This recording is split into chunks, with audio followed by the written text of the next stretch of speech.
My father was the principal of a school in a small town, and my parents were Christians. My mom had been to Bible college. I was very fortunate. I was blessed in every way. We were given opportunity to take swimming lessons and to do piano lessons and things like that. So I was very fortunate.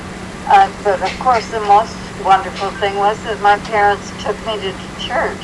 And to me, looking at the way our world is today, it was very important that my parents were a part of what I learned in going to church and being a part of the Sunday school, etc. My dad and my mom taught Sunday school at different times. My dad was a Gideon, and he preached in the jail quite often, etc. So I was fully immersed in things of the Lord, and my parents often had people home for dinner on a Sunday if they were visiting missionaries or something like that. So I had exposure to the idea of missions when I was very young. When I was 10 that I was baptized, and that was when I really made a stand for him. I knew what it meant then to be a Christian and to ask for forgiveness. My Sunday school teacher went to Africa, which certainly brought missions home to me in a very real way. So when I was baptized, I remember telling the pastor that I felt the Lord was calling me to be a missionary nurse. How did it come about that you met your husband? Oh, I had a holiday weekend away from nursing. I was a student nurse at the time, and I was going home, but my parents weren't at home, so I stayed with my Sunday school teacher. And at that time, there was a group of young people from Toronto who were up for the weekend, and that's when I met him. Then I didn't see him again for months because that was just a meeting. He actually was dating somebody else at the time, and so was I. So then I went to Toronto to have 3 months of affiliation at Sick Kids Hospital. And strangely enough, I don't know why, one of the young fellows from that group called on his behalf to see if I would go out with him. That's how it all started. We knew within 3 months that we wanted to get married, but both of us had to finish our education.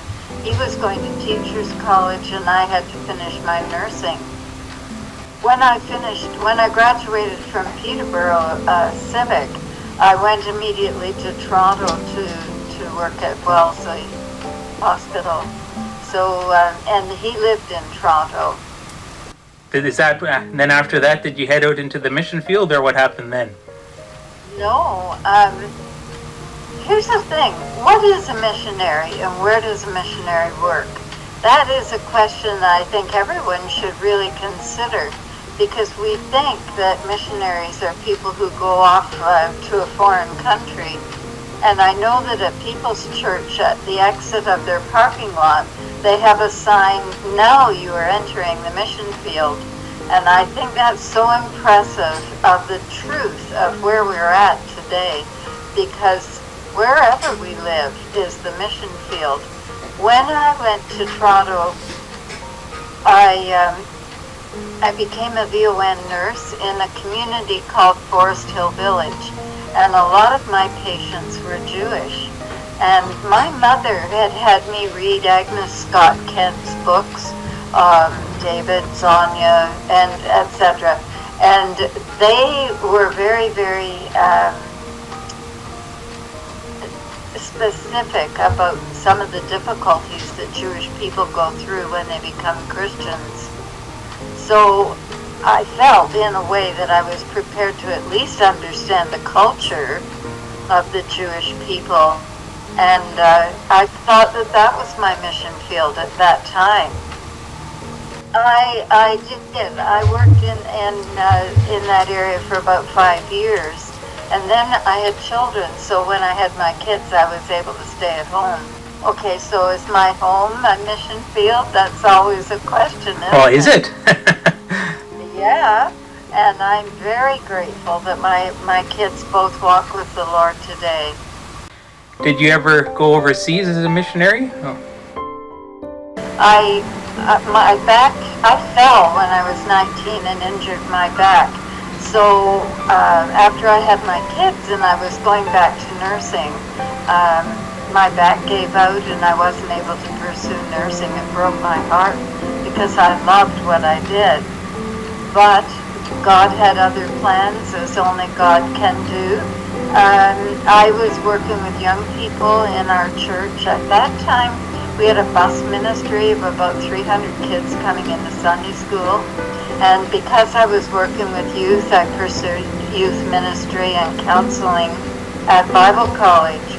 And because of that, I considered that was my mission field. And truly, I think all Sunday school teachers could consider themselves to be, in a sense, missionaries. They have a mission. Yeah. They're carrying the message, so this is important. So having said that, I was invited to become a chaplain at Pearson International Airport. And I really didn't want to do that because my passion was discipleship, and I felt very weak in the area of evangelism. But that was what God wanted me to do, and I ended up working at the airport for 8 years. I didn't know, it was learning on the job. I didn't really know what was expected of a chaplain, certainly not one at the airport. I might have known what a chaplain did in a hospital or even in a jail, but not at the airport. What does a chaplain do at an airport? I'll tell you, they work with both the flying public and the staff. And at that time, there were 35,000 people working at Pearson Airport. And many of them couldn't go to church if they wanted to because they were working shift. And many of them were of different cultures and religions. So I went back to Bible college and studied world religions from a Christian perspective so that I would have a better understanding of the people that I was working with. I can tell you one story. Arlene was a lady who came to my office and said that she was in desperate need of prayer because she had a brain tumor that was inoperable and they had only given her a few months to live. And she was Jewish, of course, you can imagine. Mm-hmm. And she didn't believe in God. She had never practiced her faith, but now she knew she was facing the end of life. So I was able to walk with her through her journey, and she came to know the Lord, and we were able to organize a communion service around her bed. Oh, wow. So that was rather an interesting thing. But that was something that happened over months of time. Yeah. You know, it's rare that you have somebody come to know the Lord the moment you present the gospel. So it takes a while. Yeah. Meanwhile, at my church, I was asked to disciple a gal from China. And when she came to my house, I asked her when she became a Christian, and she said, I'm not. I know what it means to be a Christian, but I don't believe in Jesus.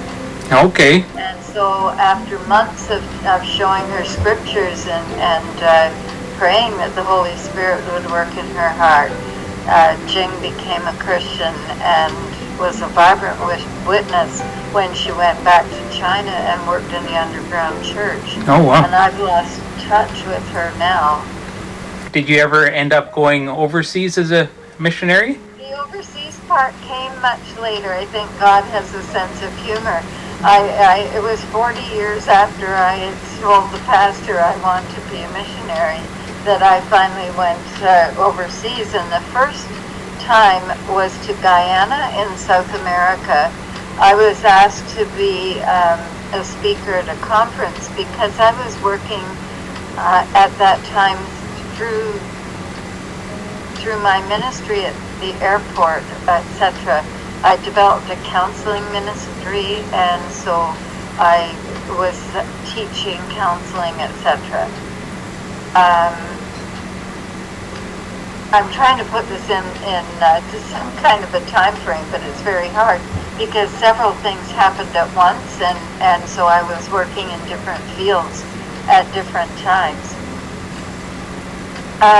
So I went to Guyana to teach pastors and lay leaders in particular. The first time I went, to teach them how to counsel people who were abused in their churches. And there are people who are hurting, people who are abused in all of our churches.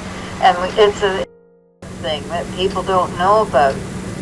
So it was a joy for me to be able to share. And I did that over a 3-year period. I went on a regular basis to teach them, and was able to do what was so exciting for me, to be able to teach a group at Georgetown Public Hospital, which included Muslims and Hindus, etc. So I was teaching them biblical counseling. Yeah. To me, that was a thrilling opportunity to present the gospel. Yeah, so you had some good ministry experiences in Guyana. Did you go anywhere else? Yes, eventually I became the coordinator of medical missions for the mission that I was working with because of my nursing background. And so we took teams to Zambia. In the beginning, we went to the Copperbelt region in Zambia. Now, I should mention, because people going into ministry are not perfect, that I had a fear of flying. Okay. And had to fly to get to Africa. And God undertook for me in amazing ways. So in large planes I was all right, but I was still leery of small ones. And when we got to Lusaka, we were met by a group of choir, actually, singing songs and dancing outside the airport in welcome. It was a wonderful welcome for us. But then we had to either drive a 10-hour drive to the north, or else we had to fly in a small plane. And again, that was something that God had to undertake for my fears. Yeah. In small planes. But when so there was a combination. All right, here's the thing. For me, it was a combination of things. We taught the nursing staff wherever we went. We shared with them things that they wouldn't have any opportunity to learn. So that was something that we did. We ran medical clinics in very rural areas where people had no opportunity to see doctors and nurses. And so we would have crowds of 300 to 500 people to see in a day. That was a lot. Yeah. We took all our supplies with us. I couldn't believe that there were mission groups going to different countries. I saw this particularly in Guyana, who thought that they could go to that country and buy whatever they needed. They had no idea of the lack of supply that was coming into the country. Oh. So it took a lot of preparation. First of all, I had to interview the team members to see who was appropriate for various missions, and then do some. I wanted to coordinate the events as we were going to do them, so we had to do a little bit of training before we even went. They needed to know something about the culture, about the climate, about the changes that they were going to be working in for a 2-week period. And again, I see people going out who've not been properly equipped. They just go, and that's not helpful. No. So when we got to wherever local areas we were going to, first of all, we had an evangelistic talk and a little devotional, etc., at the beginning of our clinics. And then we divided up into areas of expertise and had someone doing triage with the patients. And while they were going, while they were waiting, we did health care, teaching people how their bodies work. First of all, we would teach them how to do mechanical things, body mechanics, etc. We taught them how to prevent communicable diseases from spreading. There were many areas that we would, depending on the staff that we had with us, that we would do teaching while patients were waiting. Oh, wow. So what are some memorable stories from your time in Africa? I love that you are thinking in particular about Africa, because I think when my feet hit the ground in Africa, I finally had arrived at where my 10-year-old heart had hoped to go. And I think I was 50-something when I got there.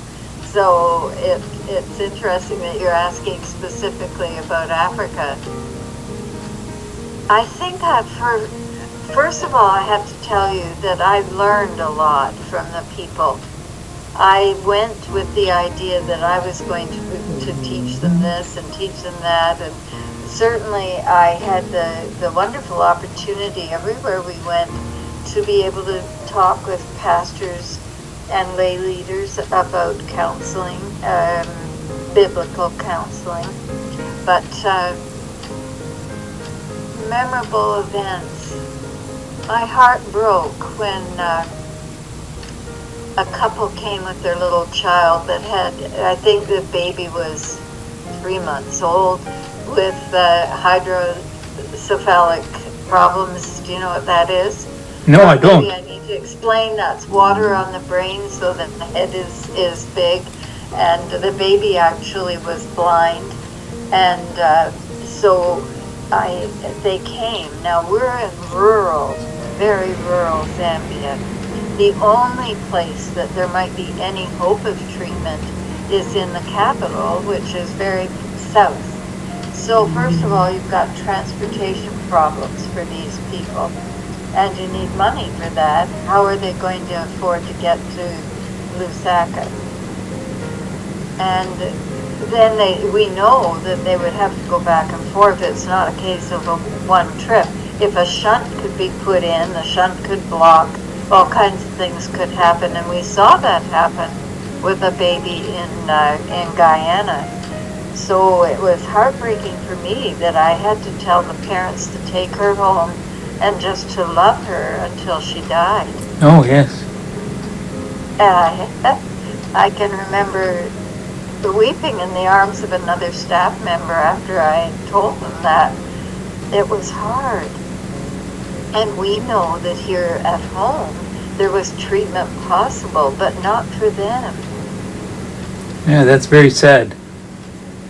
Then something else that I used to feel very angry when I came home to see the way that people took for granted what we have here. We saw people in the largest dumps in the world where there are, I can't remember the figures, 2,000 tons of waste that are piled many feet high, like 50 feet high, in these huge dumps. And there'd be storks and rats and people going through the dumps looking for something to eat.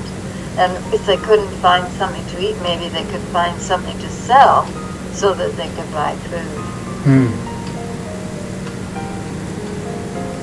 We were doing ladies' conferences in various places, and this was aside from the medical clinics. It was something that I often stayed on after the team went home from the medical clinic. I would stay on to do things with other people, and we were teaching ladies about how to present Jesus to their children. You know, how to live a Christian life. I'll tell you, I think I could learn a lot from their prayer lives. But there were some women who were so hungry that their faces were blank. I can't describe to you the sorrow of seeing that I knew that they couldn't take in what I wanted to tell them. And don't forget, we're working with interpreters. Yeah. So that makes it that much more difficult when you're going to present something. So we arranged to get lunch for these ladies, this particular group. We arranged to get lunch for them for the whole week, but they didn't eat it. They took it home to their children because their children were starving. These are some of the realities, Kelvin, of working. The sorrow, the heartbreaking experiences that you feel.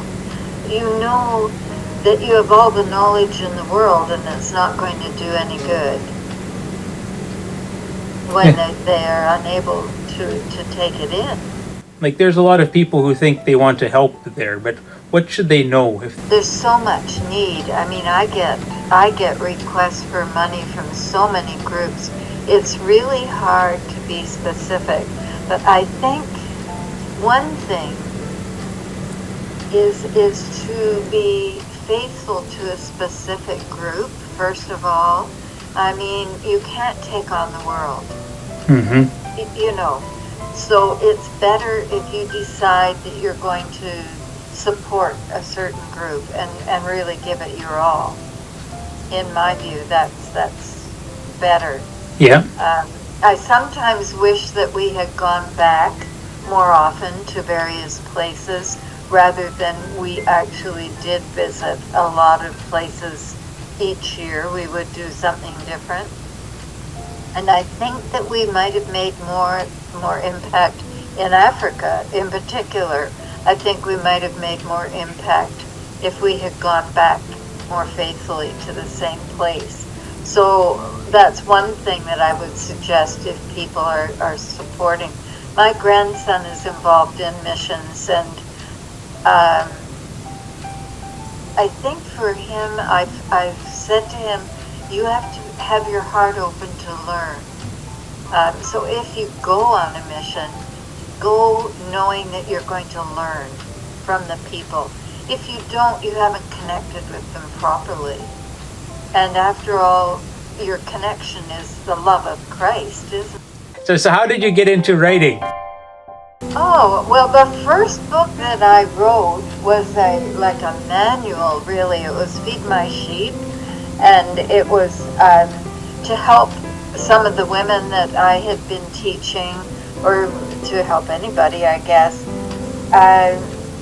to know how to work with people, how to share your testimony, how to understand what you're looking at when you see a need, and a spiritual need. Okay, so we all look at the physical needs, don't we? Yeah. We can see those. But what are the emotional needs of a person? And here at home we have the same thing. We look at people and we make assumptions because of the way that they live. And we do not know, we do not understand the emotional trauma that they may have been going through. And certainly we have no idea of the spiritual needs that exist. So that was the Feed My Sheep.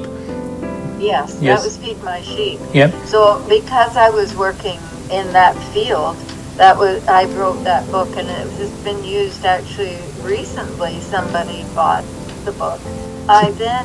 You helped me with the devotional book. Yeah. Which is so huge that an old person can't hold it. Yeah, we did a lot of work on that one. But That had devotions for the whole year in there, didn't it? It did. Yeah.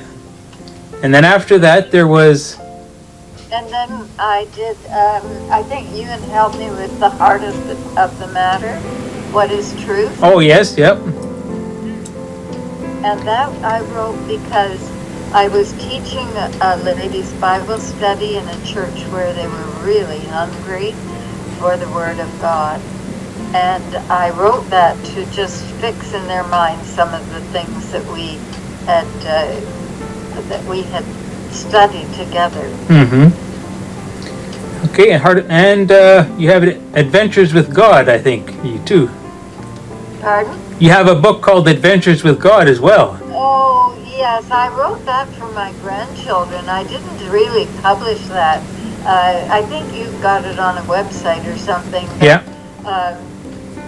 I wrote that for my grandchildren, and it is basically my story. I found here where I'm living, it's interesting, somebody found out that I had written it, they wanted to read it, and then another person wanted to read it, and another person. So I could just only pray that the story would mean something, as they could see that God had led me all the way. We used to sing a song, someday life's journey will be o'er, and I will reach the distant shore. I'll sing while entering heaven's door. Jesus led me all the way. So, do you have anything else that you would like people to know about? Yes, I have to be honest. I need to share something that was very painful. I've had physical problems, obviously, but I was married for 37 years, and then I left my husband. And that's not a great testimony for a missionary, but there it is. I had biblical reasons, if you want to excuse me for that, but that I have learned since then, and that's 25 years ago, I have learned that it's a wonderful thing to forgive. And the forgiveness that we have received from God is something that we can pass on to other people.